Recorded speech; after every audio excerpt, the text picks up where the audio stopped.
to our podcast, Keeping It Real.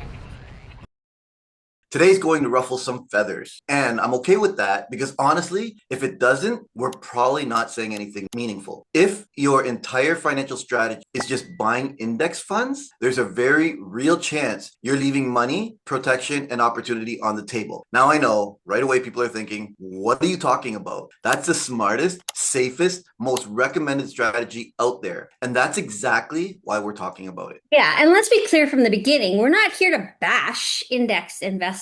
Index funds absolutely have a place. They've helped millions of people participate in the markets in a low-cost, accessible way. But the problem we're seeing, especially over the last few years, is that this idea has turned into something bigger than it really should be. It's gone from being a tool to being treated like the entire strategy. And those are two different things. What's happening right now is interesting. There's this growing narrative, especially online, that says you don't need an advisor. You don't need a plan.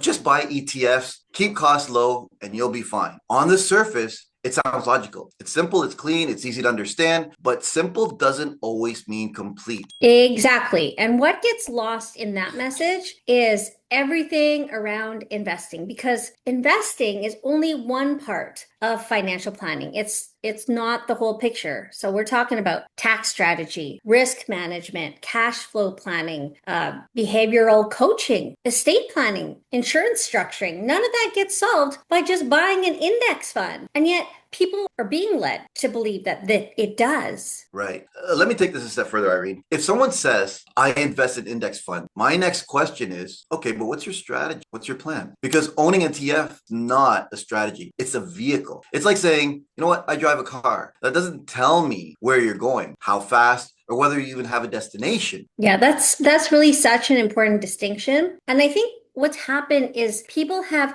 confuse access with expertise. Just because investing has become easier doesn't mean it's been simplified at a deeper level. Markets are still complex. Human behavior is still unpredictable. Life throws curveballs still. And that's where the cracks start to show in a just buy ETFs approach. Let's talk about behavior for a second, because this is where things really start to break down. The assumption behind passive investing is that people will stay consistent, they won't panic during downturns, continue investing during uncertainty, and they'll avoid emotional decisions. But let's face it, in real life, that's not what happens. We've seen it. Yeah, over and over again. People say they'll stay invested until the market drops 20%. Then suddenly they stop contributing, they start questioning everything, and they consider pulling out. And at that point, the issue isn't really the ETF, it's really the lack of guidance, because nobody prepared them for that moment. And this is where the conversation shifts, because the real value of an advisor isn't just picking investment, it's helping clients stay disciplined, understand risk, make decisions in context. An ETF doesn't talk to you off the ledge when markets are crashing. Yeah.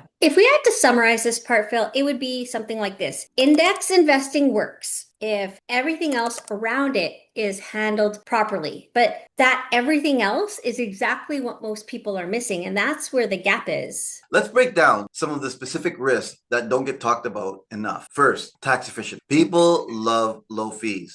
And that's fair, but they rarely think about taxes. Where are your investments held? RSPs, TFSAs, non-registered account. What's your withdrawal strategy later on? Because you can lose far more in taxes than you ever saved in fees. Yeah. The second would be sequence of returns risk. This is a big one, especially for people nearing retirement. Two people can have the exact same average return, but if the timing of those returns is different, their outcomes can be drastically different. And again, an ETF doesn't manage that for you. That requires planning. Right? And third, lack of diversification beyond markets. And most people think diversification means different ETFs, but real diversification includes insurance, guaranteed income strategies, asset location, liquidity plans. If everything you have is tied to market performance, you're more exposed than you think. Yeah, this one is powerful, but overconfidence.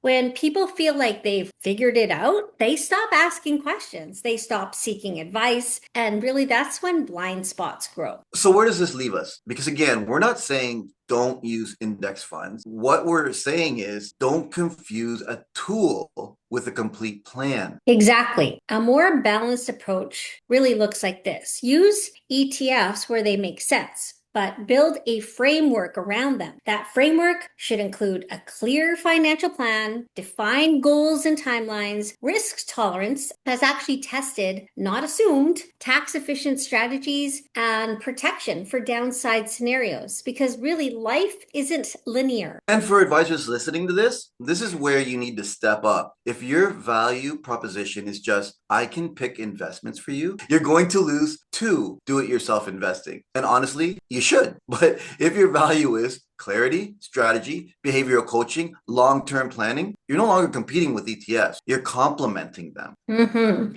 And really, at the end of the day, the question isn't, are index funds good or bad? The better question is your overall strategy complete? Because that's what determines outcomes, not just the investments you choose. And if today's conversation made you a little uncomfortable, that's good. That means you're thinking, because the goal here isn't to give easy answers. It's to challenge assumptions and maybe help you to see your financial world a little more clearly. And that's keeping it real. Have a great day.